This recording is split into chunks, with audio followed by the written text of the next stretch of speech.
Woo! Man, I got to tell you, that was close. I thought we were going to get through a season without hearing anything stupid out of Sheryl Swoopes' mouth and anything that sounds rather interesting, something that you might choose to give some side eye to. In a shocking turn of events, the Indiana Fever sent shockwaves through the basketball world by cutting not one, but two high-profile rookies. As fans tried to wrap their heads around the bold move, the WNBA was hit with an unexpected twist. Sheryl Swoopes, a longtime critic of Caitlin Clark, re-emerged. This time, not just to target Clark, but to take direct aim at the entire Fever organization, as if on a personal comeback mission with something to prove. And you have a black player that just got cut, and Sheryl Swoopes is not happy about that. Just when it seemed like Sheryl Swoopes had stepped out of the spotlight, she came roaring back, and not quietly. So what did she say this time? And how is the Indiana Fever handling the uproar? What began as a standard roster shuffle has spiraled into a full-blown WNBA drama, complete with tension, controversy, and headlines writing themselves. Sound off in the comments. What's your take on Swoopes' latest move? Call me nuts, but unfortunately for the old WNBA fandom and media, in her case, media and old players, unfortunately, in some cases, you do feel like there is something else lurking behind said opinions that may not be basketball related. Let's put it that way. Let's begin with the roster moves that turned heads. In one of the most unexpected preseason decisions in recent memory, the Indiana Fever waived Bree Hall, the explosive guard and two-time national champion from South Carolina, before she even got a shot at the season opener against Washington. Her only action came in a few brief minutes against Brazil, and just like that, she was out. If that move caught you off guard, hold on. The Fever were just getting started. Bree Hall is now gone, as you know. And today it was announced that Yvonne Ejim has been waived by the Fever as well. Sophie Cunningham talked about that yesterday, saying you can latch on to another team, another place. Just because you didn't make a roster doesn't mean you're out of the W forever. Just a day later, the Fever dropped another bombshell, cutting two more rookies with impressive college resumes and undeniable promise before they even had a chance to unpack. One of them was Gonzaga's top scorer, Yvonne Ejim, a player whose heart and hustle had energized fans across the Pacific Northwest. It was a stark reminder of the brutal side of professional basketball.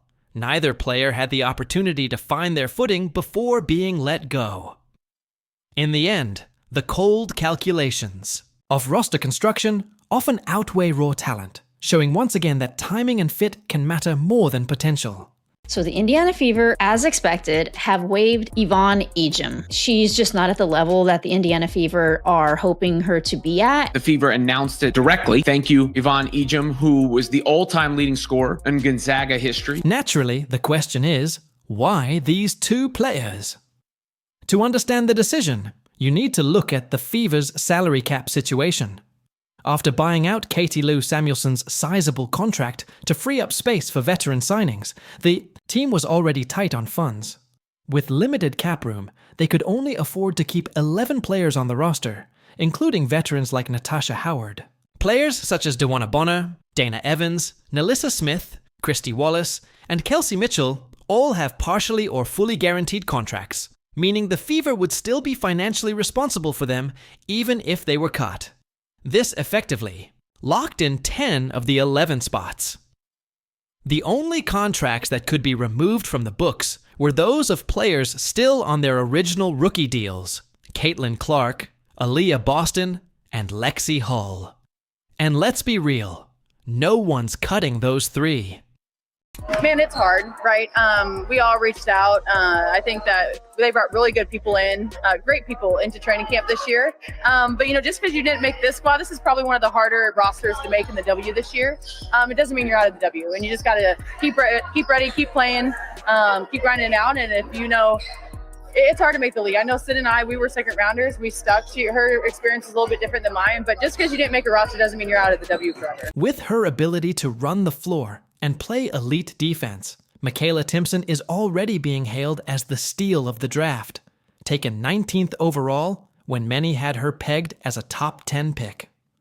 with the Fever needing young, athletic forwards in the rotation. Timpson has quickly stood out.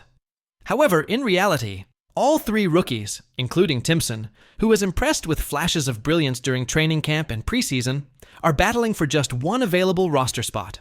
Michaela Timpson is obviously at a certain level. She's a rim runner. She just obviously has a higher ceiling than Ejim at the moment. And this is maybe a hot take. These cuts hurt, not just because of the talent lost, but because they represented hope. In a flash, 2 dreams were delayed. For fans of Bree Hall and Yvonne Ejim, this wasn't merely a numbers game. It was the harsh reality of professional sports, where salary caps, limited roster spots, and the pressure to chase a championship clash with raw potential and ambition.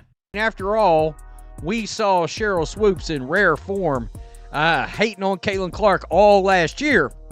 Well, maybe she has figured out, well, hating on Clark, I've been told that's not really a great idea, yada, yada, yada. So what other white girls can I tune up from the Indiana Fever? Unsurprisingly, the response came fast, and Sheryl Swoopes was at the forefront, megaphone in hand. When news of Bree Hall's release broke, Swoopes fired up as if she'd been anticipating this drama all offseason. But her return wasn't subtle or passive. It was bold, direct, and came across as more of a full-blown offensive than just casual commentary. Okay, example. The Washington Mystics Indiana Fever game. Because I know on social media, people were like, well, why aren't the starters in for the Mystics? They could win this game. And I was there, right? Because preseason is about, yes, you're going to play your starters. You're going to play your players. Typically, they don't even play that many minutes, right? Because you have so many players on your roster that you got to make roster cuts. So you're still trying to figure out who can fit what we're doing. In the latest episode of the Women's Hoop Show, Sheryl Swoopes didn't just share her concerns. She launched a scathing verbal attack on head coach Stephanie White. Swoopes accused White of mismanaging the rotations and even sabotaging her own team. She openly questioned why Bree Hall was left on the bench, while players with less potential were given crucial minutes. But I did have a question, though, with Indiana, right? Because even though the starters weren't in, like Sophie Cunningham and Lexi Hull they've been in the league for a while. You actually had players who, like Bree Hall, why wasn't she in that game per se? If you're still trying to figure out who's going to make the team, who you're going to cut. So I was a little confused with what Steph was doing. If you're still wondering why Bree Hall never got meaningful minutes, Sheryl Swoopes made it crystal clear. She wasn't just calling out coaching decisions, she was exposing double standards. The underlying message was louder than the words. It wasn't just about basketball IQ. It was about who gets the benefit of the doubt, who gets a chance to prove themselves, and who gets sidelined before ever stepping on the court. And if you thought Swoopes was finished, think again. She turned up the heat by directly questioning the roles of 2 players who seemed to benefit most from Stephanie White's rotation: Sophie Cunningham and Lexi Hull. The way she framed, it sent shockwaves through WNBA Twitter, sparking a firestorm of reactions that hasn't settled yet. Ariafin. Okay. This is gonna be a spicy season because Kiki was like, what, Sophie? Girl, don't come over here. Sophie was like, already, I was game here 1. For it, here for it. But the fact that's a rookie, right? I know. Kiki, she did not back down. But she just turned and laughed. She was like, what? What did you say? What are we doing?